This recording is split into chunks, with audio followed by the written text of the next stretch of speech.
ಎಲ್ಲರಿಗೂ ನಮಸ್ಕಾರ. ಮತ್ತೊಮ್ಮೆ ನಮ್ಮ ಯೂಟ್ಯೂಬ್ ಚಾನಲ್ ರುಚಿ ಪಯಣಕ್ಕೆ ಸ್ವಾಗತ. ಇವತ್ತಿನ ವಿಡಿಯೋದಲ್ಲಿ ನೋಡ್ತಾ ಇದ್ದೀರಾ, ಕಡಿಮೆ ಮಸಾಲೆಯನ್ನು ಬಳಸ್ಕೊಂಡು 5 ನಿಮಿಷದಲ್ಲಿ ಮಸಾಲ ಗ್ರೇವಿ, ಎಗ್ ಮಸಾಲ ಗ್ರೇವಿನ ಹೇಗೆ ಮಾಡ್ಕೊಳ್ಳೋದು ಅಂತ ಈ ವಿಡಿಯೋದಲ್ಲಿ ತೋರಿಸ್ಕೊಡ್ತಾ ಇದ್ದೀನಿ. ತುಂಬಾ ರುಚಿಯಾಗಿರುತ್ತೆ. ಎಗ್ ಚಾಪ್ಸ್ ಅಂತಲೂ ಕೂಡ ಹೇಳ್ಬೋದು. ತುಂಬಾ ಟೇಸ್ಟಿಯಾಗಿರುವಂತಹ ಈ ಚಾಪ್ಸ್ ಇದು ಇಡ್ಲಿಗೆ, ದೋಸೆಗೆ ಮತ್ತು ಬಿಸಿ ಮುದ್ದೆಗೆ, ಅನ್ನಕ್ಕೆ ಎಲ್ಲದಕ್ಕೂ ಸೂಪರಾಗಿರುತ್ತೆ. ಈಗ ನಾನು 6 ಮೊಟ್ಟೆಯನ್ನು ಬೇಯಿಸಿ ತೆಗೆದಿಟ್ಕೊಂಡಿದ್ದೀನಿ.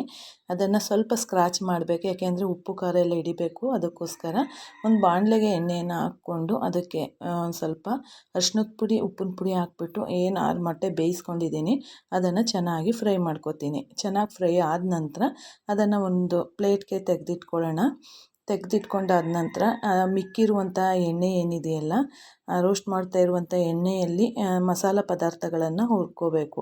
ನಾವು ಹುರ್ಕೊಂಡು ಮಾಡಿದ್ರೆ ಎಷ್ಟು ಟೇಸ್ಟಿಯಾಗಿರುತ್ತೆ ಅಂದರೆ ತುಂಬಾ ಟೇಸ್ಟಿಯಾಗಿರುತ್ತೆ. ಈಗ ನೋಡ್ತಿದ್ದೀರಾ, ಒಂದು 2 ಈರುಳ್ಳಿ, 2ರಿಂದ 3 ಸ್ಪೂನ್ ಆಗೋಷ್ಟು ಕಾಯನ್ನು ತೊಗೊಂಡಿದ್ದೀನಿ, ಜಾಸ್ತಿ ಇಲ್ಲ. 1 ಟೊಮೊಟೊನ ಹಾಕ್ಕೊಂಡಿದ್ದೀನಿ. ಇದನ್ನು ಚೆನ್ನಾಗಿ ಫ್ರೈ ಮಾಡ್ಕೊಳ್ಳೋಣ. ಈಗ ಇದಕ್ಕೆ ನಾವು 2 ಗಡ್ಡೆ ಆಗೋಷ್ಟು ಬೆಳ್ಳುಳ್ಳಿ, ಒಂದು ಅರ್ಧ ಇಂಚಷ್ಟು ಶುಂಠಿಯನ್ನು ಹಾಕ್ಕೊಂಡು ಚೆನ್ನಾಗಿ ಇದನ್ನು ಫ್ರೈ ಮಾಡ್ಕೋಬೇಕು. ನಾವೆಷ್ಟು ನೀಟಾಗಿ ಇದು ಫ್ರೈ ಆಗುತ್ತೋ ತುಂಬಾ ಇದರಲ್ಲಿರುವಂತಹ ಹಸಿ ವಾಸನೆ ಹೋಗಬೇಕು. ಇದಕ್ಕೆ ಸ್ವಲ್ಪ ಕೊತ್ತಂಬರಿ ಸೊಪ್ಪು, ಸ್ವಲ್ಪ ಪುದೀನ ಹಾಕ್ಕೊಂಡಿದ್ದೀನಿ. ತುಂಬಾ ಟೇಸ್ಟಿಯಾಗಿರುತ್ತೆ. ಪುದೀನ ಮತ್ತು ಸ್ವಲ್ಪ ಕೊತ್ತಂಬರಿ ಸೊಪ್ಪನ್ನು ಹಾಕ್ಕೊಂಡು ಇದನ್ನು ಚೆನ್ನಾಗಿ ಫ್ರೈ ಮಾಡಿಕೊಂಡೆ. ಈಗ ನೋಡ್ಬೋದು, ಒಂದು 6ರಿಂದ 7 ಖಾರಕ್ಕಾಗುವಷ್ಟು ನಾನು ಹಸಿಮೆಣ್ಸಿಕಾಯನ್ನು ಹಾಕ್ಕೊಂಡಿದ್ದೀನಿ.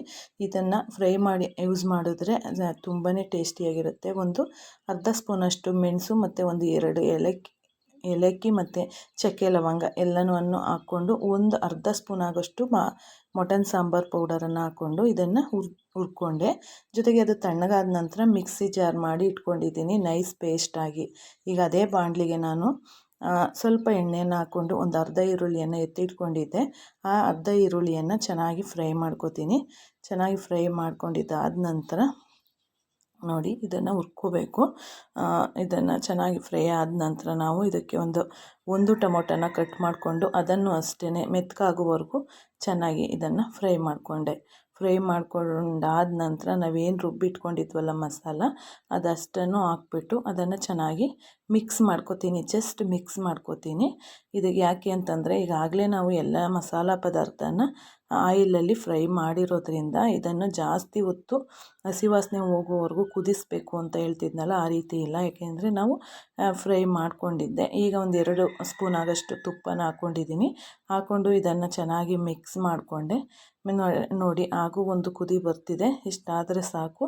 ಈಗ ನಾವು ಮಿಕ್ಸಿ ಜಾರಲ್ಲಿ ಏನು ರುಬ್ಬಿದ್ವಲ್ಲ ಅದನ್ನು ನೀಟಾಗಿ, ಅದರಲ್ಲೆಲ್ಲ ಅಂಟ್ಕೊಂಡಿರುತ್ತೆ ಮಸಾಲೆ, ಅದನ್ನು ತೊಳ್ಕೊಂಡು ನಾವು ಇದಕ್ಕೆ ಮಿಕ್ಸ್ ಮಾಡಿಕೊಂಡ್ರೆ ಸಾಕು. ಏಕೆಂದರೆ ಇದು ಗ್ರೇವಿ ಆಗಿರೋದ್ರಿಂದ ಇದಕ್ಕೆ ಜಾಸ್ತಿ ನೀರನ್ನು ಹಾಕೋ ಹಾಗಿಲ್ಲ. ಇದು ಇಡ್ಲಿ ದೋಸೆಗಂತೂ ತುಂಬ ಒಳ್ಳೆ ಕಾಂಬಿನೇಷನ್ ಅಂತಲೇ ಹೇಳ್ಬೋದು. ಮುದ್ದೆಗೂ ಅಷ್ಟೇ ತುಂಬಾ ಚೆನ್ನಾಗೇ ಇರುತ್ತೆ. ನೋಡಿ, ಇದನ್ನು ಬೇಯೋದಕ್ಕೆ ಬಿಟ್ಬಿಡೋಣ. ಕುದೀತಾ ಇದೆ. ಇದು ಒಂದು ಕನ್ಸಿಸ್ಟೆನ್ಸಿ ಬರೋವರೆಗೂ ನಾವು ಬೇಯಿಸ್ಕೋಬೇಕಾಗತ್ತೆ. ಇದು ನಾವೇನು ನೀರು ಹಾಕಿದ್ದೀವಲ್ಲ ಅದೆಲ್ಲ ಗಟ್ಟಿಯಾಗಿಬಿಟ್ಟು ಗ್ರೇವಿ ಕನ್ಸಿಸ್ಟೆನ್ಸಿಗೆ ಬರಬೇಕು. ಅಲ್ಲಿವರೆಗೂ ಚೆನ್ನಾಗಿ ಕುದಿಸ್ಕೊಳ್ಳೋಣ. ಈಗ ರುಚಿಗೆ ತಕ್ಕಷ್ಟು ಉಪ್ಪನ್ನು ಹಾಕ್ಕೊಂಡು ಚೆನ್ನಾಗಿ ಮಿಕ್ಸ್ ಮಾಡ್ಕೊಳ್ಳೋಣ. ಒಂದು ಕುದಿ ಬಂದ ನಂತರ ನಾವೇನು ಬೇಯಿಸಿ ಇಟ್ಕೊಂಡಿದ್ವಲ್ಲ ಮೊಟ್ಟೆ, ಅದು ಸ್ಕ್ರಾಚ್ ಮಾಡಿರೋ ಉದ್ದೇಶ ಏನಂತಂದರೆ ಅದು ಉಪ್ಪು ಖಾರ ಏನಿದೆ ನಮ್ಮ ಮಸಾಲೆ ಅಂಶ ಎಲ್ಲ ಅದ್ರ ಒಳಗಡೆ ಬೇಯುವಾಗ ಹೋಗಿ ಬೇಯಲಿ ಅಂತ ಅಷ್ಟೇ. ಹಂಗಾಗಿ ಅದಷ್ಟನ್ನು ನಾನು ಈ ಗ್ರೇವಿ ಒಳಗಡೆಗೆ ನೋಡಿ ಇದನ್ನು ಚೆನ್ನಾಗಿ ಮಸಾಲೆನ ಮಿಕ್ಸ್ ಮಾಡಿಕೊಂಡು ಈ ಮೊಟ್ಟೆಗಳನ್ನು ಆ ಗ್ರೇವಿ ಒಳಗಡೆ ಹಾಕ್ಕೋತೀನಿ. ಇದನ್ನು ಅಷ್ಟೇ ಉಪ್ಪು, ಅರಿಶಿನದ ಪುಡಿ ಎಲ್ಲ ಹಾಕಿರೋದ್ರಿಂದ ಇದನ್ನು ಜಾಸ್ತಿ ಬೇಯಿಸಬೇಕು ಅಂತೇನಿಲ್ಲ. ಮಸಾಲೆಗೂ ಉಪ್ಪು ಹಾಕಿ ಬೇಯಿಸ್ಕೊಂಡಿದ್ದೀನಿ. ಈ ಜಸ್ಟ್ ಒಂದು 2 ನಿಮಿಷ ಮಿಕ್ಸ್ ಆದರೆ ಸಾಕು. ತುಂಬಾ ರುಚಿಕರವಾಗಿರುವಂತಹ ಎಗ್ ಮಸಾಲ ಗ್ರೇವಿ ಅಂತಲೇ ಹೇಳ್ಬೋದು, ಅಥವಾ ಎಗ್ ಚಾಪ್ಸ್ ಅಂತಲೂ ಕೂಡ ಹೇಳ್ಬೋದು. ತುಂಬಾ ಟೇಸ್ಟಿಯಾಗಿರುತ್ತೆ. ಒಂದು ಟೈಮ್ಗೆ ಮನೆಯವರೆಲ್ಲರೂ ಊಟ ಮಾಡ್ಬೋದು. ಅಷ್ಟು ಕನ್ಸಿಸ್ಟೆನ್ಸಿಲಿ ರೆಡಿಯಾಗುತ್ತೆ. ಅಷ್ಟು ಟೇಸ್ಟಿಯಾಗಿ ಕೂಡ ರೆಡಿಯಾಗಿ ಹೋಗಿಬಿಡುತ್ತೆ ಮೊಟ್ಟೆ ಮಸಾಲ ಫ್ರೈ. ನೋಡಿ, ತುಂಬಾ ಗ್ರೇವಿ ತುಂಬಾ ರುಚಿಯಾಗಿ ರೆಡಿಯಾಗಿರುವಂತಹ ಎಗ್ ಮಸಾಲ ಗ್ರೇವಿಯನ್ನು ಹೇಗೆ ಮಾಡೋದು ಅಂತ ಈಗ ನೋಡಿದ್ರಲ್ಲ. ಹಾಗಿದ್ರೆ ಈ ವಿಡಿಯೋ ನೋಡಿ ನಿಮ್ಮ ಅನಿಸಿಕೆ ಅಭಿಪ್ರಾಯನ ಕಮೆಂಟ್ ಬಾಕ್ಸಲ್ಲಿ ತಿಳಿಸಿ.